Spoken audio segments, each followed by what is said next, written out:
Au niveau agronomie, on va dire que la chance qu'on a en Champagne-Crayeuse, c'est qu'on a possibilité de faire un nombre de cultures important.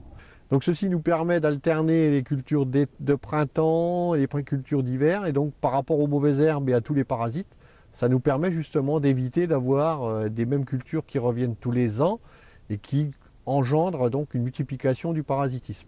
Donc là on est sur une parcelle, donc 30 hectares qui sont découpés en 3 parcelles d'origine.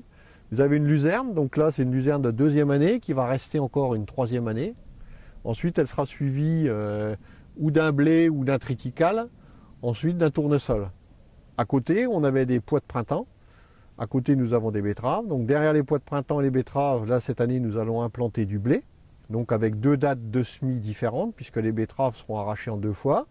Donc un semis du 5 octobre environ et un semis du 25 octobre.